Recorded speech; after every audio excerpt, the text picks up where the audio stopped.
ہمارے علماء کے ساتھ کھڑے ہوں گے، آپ سب دونوں ہاتھ بلند کر کے میرے ساتھ لبیک یا حسین کا نعرہ لگائیں گے۔ لبیک یا حسین، لبیک یا حسین، بلند آواز، لبیک یا حسین، لبیک یا حسین، لبیک یا حسین، لبیک یا حسین۔ درود بھیجو محمد اور آل محمد پر۔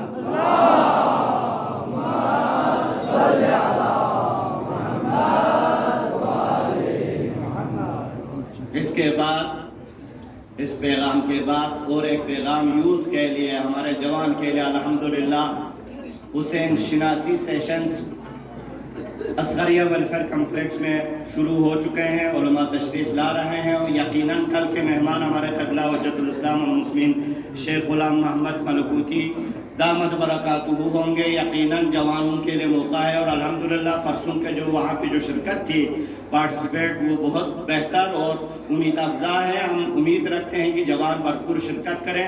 سوالات جو آپ کے ذہن میں کسی قسم کے بھی سوالات ہو وہ وہاں پہ پیش کریں، آپ کو انشاءاللہ بہترین جواب سے نوازیں گے ہمارے قبلہ شیخ ملکوتی صاحب۔ تو انشاءاللہ اس میں آپ کو شرکت کی دعوت ہے، میں تاکید کے ساتھ جوانوں کی خدمت میں، کیونکہ ہم سینہ زنی کریں گے، ہم عزاداری آغا ابا عبداللہ کریں گے، لیکن معرفت کے ساتھ، آگاہی کے ساتھ، شعور کے ساتھ۔ اسی لیے اس مکتب میں تہذیب ہے، یہ مہذب ترین قوم ہے، یہ مؤدب ترین قوم ہے، یہ شدت پسند نہیں ہے۔ ہماری لوگ، ہماری خاموشی، ہماری صلح پسندی، ہماری امن پسندی کو بزدلی اگر سمجھتے ہیں تو غلط فہمی ان کی ہے، ہماری نہیں ہے۔ تو انشاءاللہ آپ لوگ شرکت کریں گے۔ اب ہم اپنے موضوع کی طرف آتے ہیں، اور یہ موضوع بھی انتہائی الحمدللہ مجمع میں میں محسوس کر رہا ہوں۔ میرا مجمع الحمدللہ، میرا علاقہ الحمدللہ اب شعور کے اس منزل پر آ چکے ہیں، اب ہم علمی ٹھوس مطالب بھی بیان کر سکتے ہیں، اور الحمدللہ مجمع کے ذہنی اسٹیٹس اس سطح پر پہنچ چکے ہیں۔ یہ امید ہے، یہ ابتدا ہے، یہ آغاز ہے، انشاءاللہ وہ شعور آگاہی میں مزید ترقی ہوگی، اور یہ فرش عزا ان درسگاہ، یہ تربیت گاہ ہے۔ اسی لیے ہم اس درسگاہ کے حوالے سے ہم حساس ہوتا ہے نا، کیونکہ جہاں پر بھی فرش عزا ہے، ہمیں وہاں اس علاقے فلان علاقے، دنیا میں جہاں پر بھی فرش عزا ہے وہ سب متحد ہے، وہ ایک ہے۔ کسی بھی فرش عزا پر اٹیک ہمارے اوپر اٹیک حساب ہوگا، شمار ہوگا۔ تو لہٰذا اس حوالے سے ہماری قوم الحمدللہ بیدار ہے۔ ایک دفعہ پھر آپ سب کی سلامتی کے لیے درود بھیجیں محمد اور آل محمد پر۔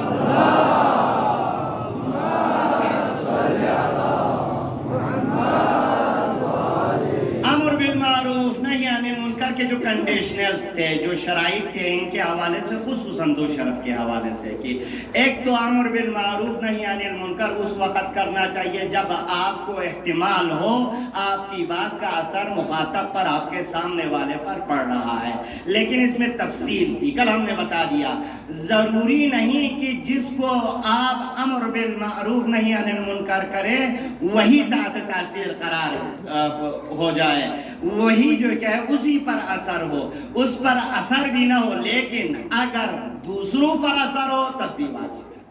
یعنی جو منکر انجام دے رہا ہے اس پر تو اثر نہیں پڑتا، لیکن دیگران پر، باقیوں پر، ان پر اثر پڑتا ہے، تب بھی واجب ہوگا۔ یہ ایک بات ہو گئی۔ دوسری بات، یعنی سردست اس مجمع میں مثلا اگر یہاں پہ امر بالمعروف نہی عن المنکر ہو رہا ہے تو سردست اس مجمع پر اثر انداز نہیں ہو رہا ہے، لیکن فیوچر میں، مستقبل میں اس کا اثر انداز مرتب، اس کا اثر مرتب ہوتا ہو، جیسا کہ نہضت حسینی علیہ السلام۔ سامنے والے تو وہ تو گونگے بنے بیٹھے ہوئے تھے، ان کے کان میں امام کے گوہربار کلمات گھس ہی نہیں رہے تھے، ان پر تو اثر ہی مرتب نہیں ہو رہا تھا، لیکن آج آپ دیکھیں دنیا میں، آج دنیا میں دیکھیں لوگ کتاب لکھ رہے ہیں، لقد شیعنی حسین، مجھے حسین نے شیعہ بنا دیا۔ درود بھیجے محمد اور آل محمد پر۔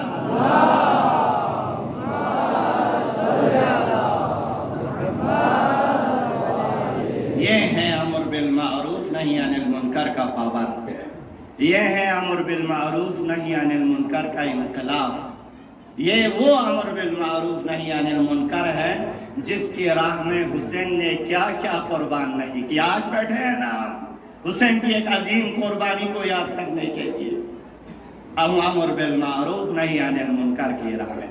تو اثر کے حوالے سے سمجھ گیا الحمدللہ میرا مجمع۔ کل میں نے آپ کی خدمت میں اور ایک سوال چھوڑا تھا، لیکن اس سوال سے پہلے امیر المومنین کی ایک حدیث سے اس مجلس کو مزید نورانی کرنے جا رہا ہوں تاکہ اس کا تذکرہ ہو اور امر بالمعروف نہی عن المنکر کی اہمیت مزید اجاگر ہو۔ امیر المومنین ایک دفعہ خطبہ دے رہے ہیں، فخطب امیر المومنین فحمد اللہ واثنا علیہ، خدا کی حمد و ثنا پیش کی، پھر اس کے بعد فرمایا اے لوگو ہلاک من کان قبلکم، تم سے جو پہلی جو قومیں ہیں وہ ہلاک ہو گئی، کیوں؟ حیث کانوا یعملون المعاصی، یا وہ لوگ گناہ کرتے تھے، ولم ینہہم الاحبار والربانیون، یا ولم ینہہم الربانیون والاحبار، ربانی اور احبار یہودی علماء کے لیے کہا جاتا ہے، جیسے کہ ہمارے ہاں معروف ہے، مثلا ہمارے ہاں علماء کے لیے شیخ کا نام دیتے ہیں، تو یہودی کے جو علماء تھے ان کو ربانی کے نام سے یا احبار کے نام سے پکارتے تھے لوگ۔ تو یہ جو احبار اور ربانی ان کو نہی عن المنکر نہیں کرتے تھے، نتیجتاً کیا ہوا؟ وہ قومیں ہلاک ہو گئی۔ زندہ وہی قومیں رہتی ہے جس میں امر بالمعروف نہی عن المنکر زندہ ہو۔ درود بھیجے محمد اور آل محمد پر۔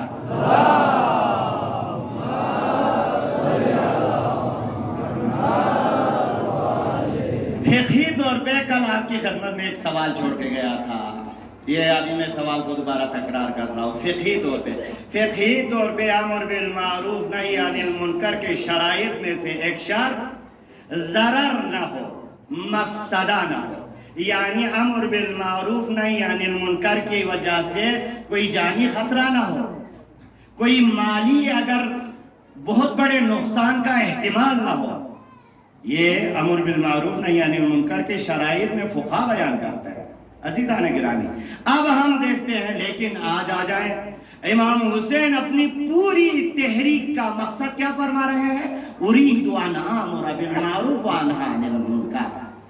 اور نہ صرف عملی طور پہ امام حسین علیہ السلام نے باقاعدہ پہلے سے ہی، آپ جانتے بھی تھے، لوگ آ گئے، حسین جب ودا کر رہے تھے تو نانا خواب میں آ کے فرمایا حسین جلد میرے پاس تشریف لانے والے ہو۔ حسین کو اصحاب آ گئے، بھائی محمد ابن حنفیہ آ گئے، اصحاب آ گئے، جناب ام سلمہ آ گئی روکنے کے لیے، خصوصاً عراق کے طرف جو ہے جانے سے منع فرمایا۔ ان سب نے کہا وہاں پر لوگ بے وفا ہیں، وہاں پر خطرات ہیں، وہاں جانی نقصانات ہو سکتی ہے، اور آپ خصوصاً اہل بیت عصمت و طہارت اہل حرم کے ساتھ تشریف لے جا رہے ہیں، یہ کیسی منطق؟ ایسا آپ لوگ سب کو آپ نے دعائے خیر دی، اور حسین جانتے تھے کہ میں کیا کرنے جا رہا ہوں، اور اس امر بالمعروف، اب آپ مثلا یہ تضاد پیدا ہوگا نا، ایک طرف فقہا فقہی لحاظ سے کہتے ہیں کہ امر بالمعروف نہی عن المنکر کے لیے جانی خطرہ نہیں ہونا چاہیے، مالی خطرہ نہیں ہونا چاہیے، اور ایک طرف حسین پورے خاندان کو لٹانے جا رہے ہیں امر بالمعروف نہی عن المنکر کے لیے۔ تو کیا یہ تضاد نہیں؟ یہ سوال میں نے آپ کی خدمت میں کل چھوڑا تھا، بہت ہی دیکھیں میں سمجھانے کی کوشش کر رہا ہوں۔ اس شرط کے بارے میں، اس کنڈیشنل کے بارے میں، یہ جو ضرر اور خطر اور فساد، مالی ضرر، جانی ضرر کی جو شرط ہے، ایک فقہی اصطلاح ہے، مطلق شرط نہیں ہے، مطلق شرط نہیں ہے۔ یعنی کیا مطلب؟ مطلق شرط نہیں ہے، علماء یہاں تشریح فرما ہے مطلق شرط، مطلق ایک حکم مطلق ہوتا ہے، ایک حکم مقید ہوتا ہے۔ مثلا اب ہم پتہ نہیں مجمع اس کو جو ہے سمجھ پائیں گے یا نہیں پائیں گے، اصولی ایک بحث ہے ہمارے، اس اصولی بحث سے میں آپ کو ایک مثال پیش کرنے جا رہا ہوں۔ معمولاً ہمارے اسٹوڈنٹ کو ہم پیش کرتے ہیں، مثلا اگر خدا آرڈر کرے اکرم العلماء، علماء کا احترام کرے، ایک آرڈر ہے، یہ آرڈر مطلق ہے، یعنی آپ کے سامنے جو بھی عالم آ جائے گا آپ کو حکم ہوا ہے اس کا ریسپیکٹ کرے اور اس کا احترام کرے جی مثلا۔ لیکن ایک دفعہ اگر حکم آ جائے کہ اکرم العلماء العدول، عادل علماء کا احترام کرے، عادل علماء، تو یہ حکم جو پورے علماء کا جو حکم تھا وہ جو ہے مقید ہو گیا، وہ محدود ہو گیا صرف عادل علماء کے حکم کی طرف، یعنی دوسرے کسی آرڈر سے پہلے والے مطلق حکم کو محدود کر دیا۔ یہ مطلق مقید سمجھانے کے لیے میں نے آپ کی خدمت میں یہ مثال پیش کی ہے۔ اب آ جاتے ہیں امر بالمعروف نہی عن المنکر میں جو خطرہ کے بارے میں علماء نے فقہاء نے بیان کیا ہے، یہ مقید ہے۔ مقید کس چیز میں مقید ہے؟ یہ ضروری ہے، کس چیز میں؟ مثلا ایک دفعہ ہمارے پاس جو یعنی ایک فقہی اصطلاح ہے، آپ آگاہ ہونا چاہیے، حسینی مکتب فکر کے رہنے والے، اس درسگاہ میں بیٹھنے والے جو سٹوڈنٹس ہیں، جو مومنین مومنات ہیں، ان کی ذہنی حیثیت اوپر آنی چاہیے۔ ملاقات الاحکام، احکام کے ایک خاص اسٹیٹس ہوا کرتے ہیں، احکام کے الگ الگ معیارات ہوتے ہیں، ہر احکام کو ایک ترازو میں تولا نہیں جاتا۔ مثلا ہمارے ہاں امر بالمعروف نہی عن المنکر انجام دینے میں سب سے جو بد سلیقگی جو ہوتی ہے، سلیقہ جو نہیں ہوتا ہے، اس میں یہی مشکل ہوتی ہے۔ یعنی عوامی سطح پہ آپ مسجد میں دیکھیں گے ہمارے بزرگان بیٹھے ہوئے ہیں گے، ایک جوان نے جو کیا ہے مثلا اس نے تھوڑا بال جو کیا ہے لمبا کیا ہوا ہے، کوئی ایشو نہیں ہے نا، کوئی ایشو ہے یہ، لیکن اسی کے پیچھے لگے ہوئے ہیں، اور جو بے نمازی ہے اس کے لیے تو کچھ نہیں بول رہا، لیکن ایک جوان مثلا ایک خاص قیافے میں سامنے آتا ہے تو سمجھتے ہیں کہ یہ اسلام اور کفر کا معاملہ ہے۔ یہ ہے آپ احکام کے ملاقات کو سمجھ نہیں رہے ہیں۔ دوسری عبارت میں ہر احکام کے الگ الگ امپورٹنس ہوا کرتے ہیں، ایک مور امپورٹنٹ ہوتا ہے، ایک امپورٹنٹ ہوتا ہے، یعنی جس کو ہماری اصطلاح میں کہا جاتا ہے اہم اور مہم۔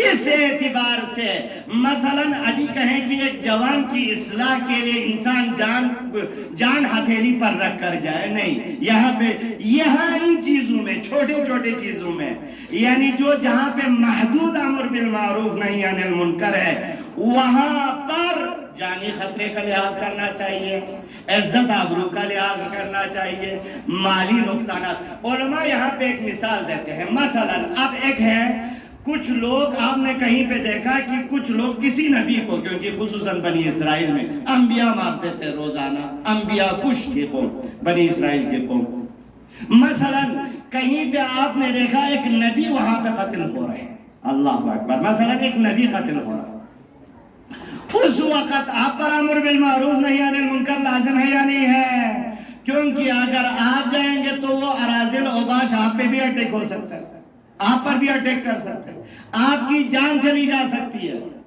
یا اگر کہا جائے یہاں پر وہ لوگ کہتے ہیں کہ ہم ان کو مار رہے ہیں، اگر 1 کروڑ دو گے تو ہم ان کو یعنی اس کو چھوڑ دیں گے، تو اس صورت میں اگرچہ یہاں پہ مالی نقصانات ہو رہا ہے، اگرچہ یہاں پر جانی نقصان ہو رہا ہے، تب بھی جان خطرے میں ڈال کے ایک حجت خدا کی جان بچانا ضروری ہے۔ سمجھ گئے ہوں گے اب آپ کو سمجھ میں آ گیا ہوگا کہ حسین نے جان قربان کیوں کی، اللہ اکبر۔ اب حسین کا جو امر بالمعروف نہی عن المنکر، میرے خیال میں امر بالمعروف نہی عن المنکر کے معراجی درجے پر امام حسین کا امر بالمعروف نہی عن المنکر ہے۔ درود بھیجے محمد اور آل محمد پر۔ بھی جوانان عزیز، ہمارے بزرگان دین، ہمیں بھی اہمیت کے حوالے سے امپورٹنٹ اور یعنی مور امپورٹنٹ معاملات کو دیکھنا چاہیے۔ مثلا ایک شخص زیارت پہ نہیں جاتا ہے، اتنا ایشو نہیں ہے، وہ مستحب عمل ہے، لیکن ایک شخص پر حج واجب ہے، حج پر نہیں جا رہا ہے، تو ان دونوں میں امر بالمعروف نہی عن المنکر کرنے کا طریقہ الگ ہونا چاہیے۔ پس معلوم ہوا منکر انجام دینے والے شخص کے لحاظ سے اور جو منکر اور معروف ہے اس اعتبار سے ممکن ہے کہیں پر جان خطرے میں نہیں ڈالنی چاہیے، لیکن بعض جگہ پہ جان خطرے میں ڈالنے کی ضرورت ہے۔ اور آغا ابا عبداللہ فرماتے ہیں، کیا فرماتے ہیں؟ خطبہ آپ نے جمعے کے خطبے میں بھی آپ نے سماعت فرمائی، امام فرماتے ہیں یزید رجل فاسق۔ اب منکر کیا ہوا ہے اس معاشرے میں؟ منکر کیا ہوا ہے؟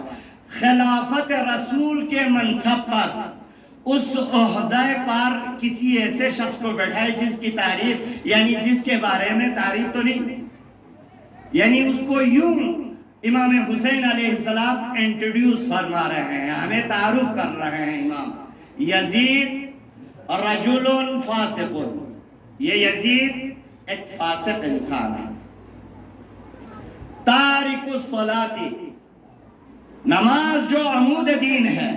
اور معمولاً وہی امپورٹنس کی بات آ گئی نا کہ معمولاً لوگ کمپیئر کرتے ہیں، کیسے ہو سکتا ہے کوئی فرش اعضاء پہ بیٹھے اور نمازی نہ ہو؟ اس دور میں نہیں ہو سکتا، میں تو تصور نہیں کرتا۔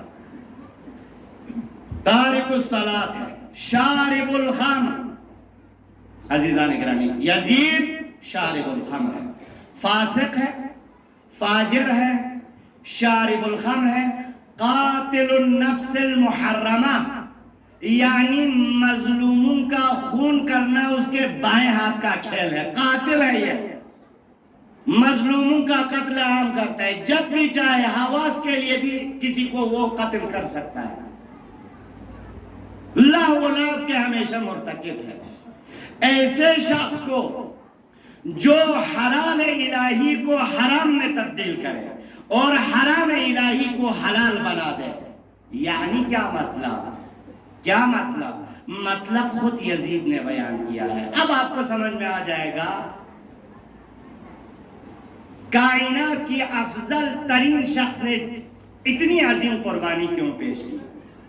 یزید کا ایک شعر ہے، لعبت بنو ہاشم بالملک فلا خبر جاء ولا وحی نزل۔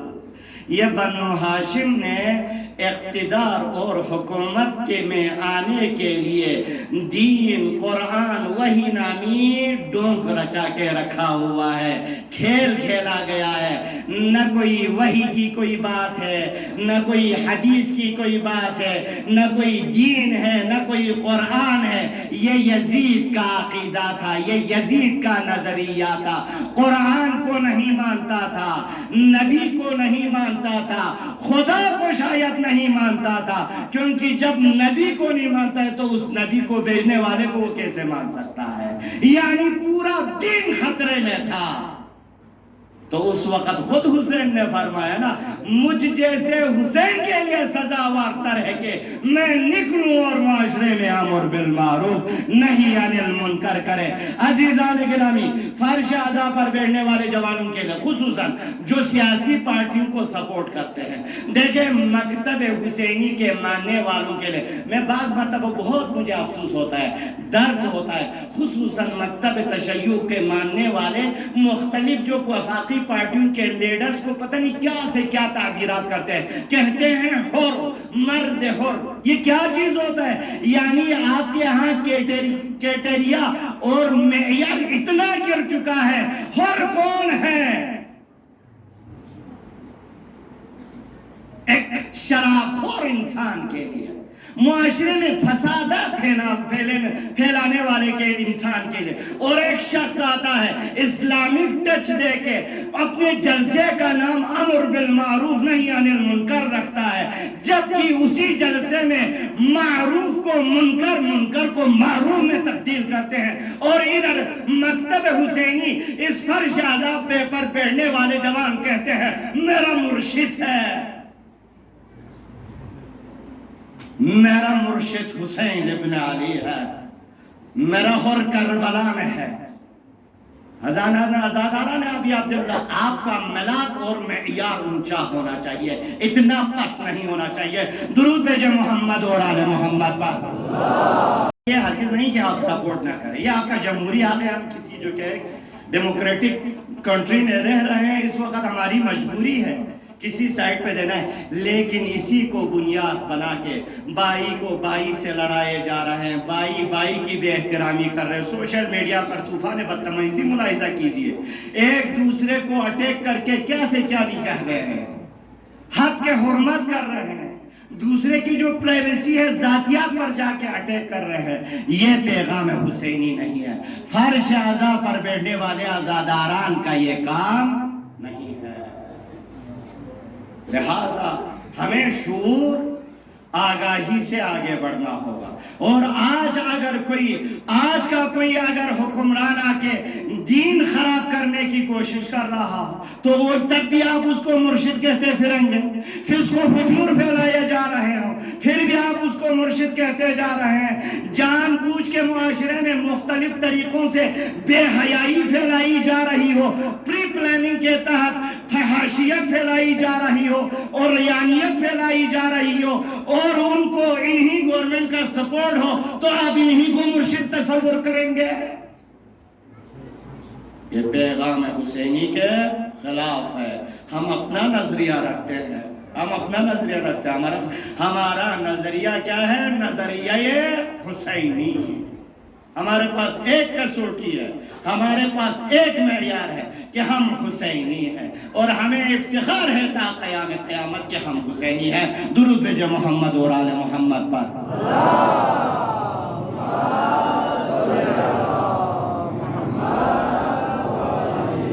بس جان کبھی خطرے میں، امر بالمعروف نہی عن المنکر کے حوالے سے، یعنی جو منکر ہے اس کی وسعت کو دیکھیں، اس کے امپورٹنس کو دیکھ کے جان تک دینا روا ہے، جان تک دینا جائز ہے۔ اور آغا ابا عبداللہ حسین کربلا